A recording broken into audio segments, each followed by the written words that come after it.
इस दुनिया में ऐसा कोई इंसान नहीं जिसके पास समस्या ना हो।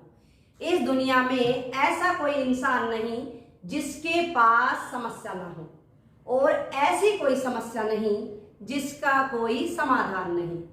ऐसी कोई समस्या नहीं जिसका कोई समाधान नहीं। हेलो फ्रेंड्स, मैं हूं अलका यादव, और जैसा कि आप सबको पता है कि हर सप्ताह मैं आप सबके लिए लेकर आती हूं एक मोटिवेशनल स्टोरी। जी हाँ, इस बार भी लाई हूं आप सबके लिए एक और कहानी, और आज की कहानी का नाम है मेहनत करते रहें। एक बार की बात है, एक बार एक व्यक्ति था, और वो व्यक्ति घर घर जाकर भिक्षा मांगकर अपना जीवन जिया करता था। दिन में वो भिक्षा मांगा करता था, और उसके बाद शाम को जंगल से लकड़ियां लाया करता था। एक दिन जब वो जंगल गया हुआ था तो उसने वहां पर एक ऐसा दृश्य देखा कि वो बहुत ही ज्यादा हैरान हो गया। उसने क्या देखा कि एक जगह पर एक लोमड़ी बैठी हुई थी, और उस लोमड़ी के 2 पैर नहीं थे, वो बिल्कुल उठ भी नहीं सकती थी। लेकिन यहाँ पर हैरानी वाली बात यह थी कि वो बहुत ही ज्यादा स्वस्थ दिखाई दे रही थी, हट्टी कट्टी थी, पूरी तरह से तंदुरुस्त दिखाई दे रही थी। तो उस व्यक्ति के दिमाग में ये बात आने लगी कि ये लोमड़ी तो खुद जाकर खाना ले नहीं सकती है, कुछ खा नहीं सकती है, फिर यहाँ पर इसको कौन खाना खिला रहा है जो ये इतनी तंदुरुस्त दिखाई दे रही है। थोड़ी ही देर में वहां पर एक हलचल सी आने लगी, पक्षी पशु सब यहाँ से वहां भागने लगे। उसको भी लगा हो ना हो कुछ ना कुछ तो यहाँ होने वाला है। वो भी डर के मारे पेड़ के ऊपर चढ़कर बैठ गया। फिर उसने क्या देखा कि एक शेर वहां पर आया, और उसने अपने मुंह में मांस का टुकड़ा लिया हुआ था, और उसने आते ही वो लोमड़ी के सामने रख दिया। और जैसे ही वो मांस का टुकड़ा शेर ने वहां पर रखा, लोमड़ी उसको खाने लग गई, और उसके बाद लोमड़ी ने उसको पूरा फिनिश कर दिया, खत्म कर दिया। तो इस तरह से वहां पर उस व्यक्ति ने देखा कि एक शेर वहां लोमड़ी का शिकार नहीं कर रहा था, वो उसकी मदद कर रहा था। फिर उसको समझ आ चुका था कि इसका मतलब हर रोज शेर ही इसकी मदद कर रहा है। थोड़ी देर के बाद शेर वहां से चला गया, और वो व्यक्ति भी पेड़ से उतरकर अपने घर पर आ गया। उसको पूरी रात नींद नहीं आ रही थी। वो यही सोचे जा रहा था कि इस तरह से कैसे हो सकता है।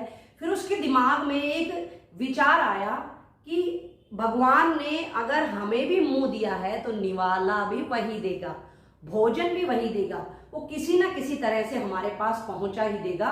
फिर मैं क्यों भिक्षा मांगने जाऊं, मैं भी अपने घर पर ही रहूंगा, और भगवान मेरे लिए भी कुछ ना कुछ जरूर भेजेंगे।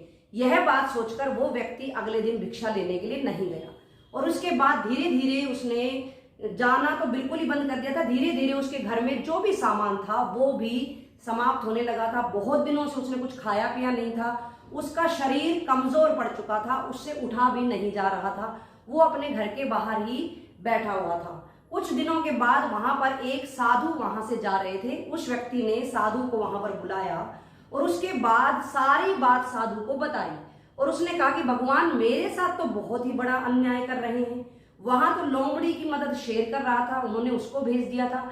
मैं इतने दिनों से भूखा प्यासा बैठा हूं, मेरे लिए कुछ भी नहीं भेजा है। मेरे मन में तो ये विचार बार बार आ रहा था कि भगवान ने अगर चोंच दी है तो चुग्गा भी देंगे, यानी कि मुंह दिया है तो निवाला भी वही भेजेंगे। सिर्फ इतनी बात सुननी थी कि वो साधु महात्मा जोर जोर से हंसने लगे, और उन्होंने कहा, मूर्ख, यहाँ पर तुझे समझ ही नहीं आया कि भगवान तुझसे चाहते क्या है। भगवान तुम्हें लोमड़ी बनाना बिल्कुल नहीं चाहते हैं। भगवान चाहते हैं कि तुम शेर बनो, शेर की तरह ताकतवर बनो, मेहनत करो, और दूसरों की भी मदद करो। तो देखा बच्चों और दोस्तों, इस कहानी से हमें भी सिर्फ और सिर्फ यही शिक्षा मिलती है कि हमें भी शेर की तरह ताकतवर बनना है, मेहनत करनी है, हाथ पर हाथ धरकर कभी भी नहीं बैठना है।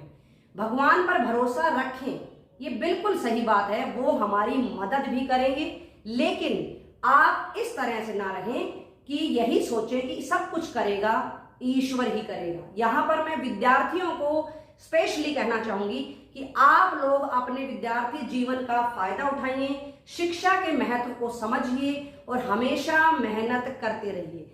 याद रखिएगा, मेहनत का फल हमेशा मीठा होता है, और भगवान भी उन्हीं लोगों का साथ बहुत ही अच्छी तरह से देते हैं जो खुद का साथ देते हैं और मेहनत करते रहते हैं। तो आप सब लोग इस कहानी के साथ मेरी तरफ से ये एक संदेश ले जाइए कि आप सब लोग हमेशा मेहनत करते रहेंगे, अपने कर्म को कभी नहीं छोड़ेंगे। सब मेहनत करते रहिए, खुश रहिए, सुरक्षित रहिए, मेरे साथ बने रहिए। हर सप्ताह की तरह अगले सप्ताह फिर से मिलूंगी। तब तक के लिए नमस्कार।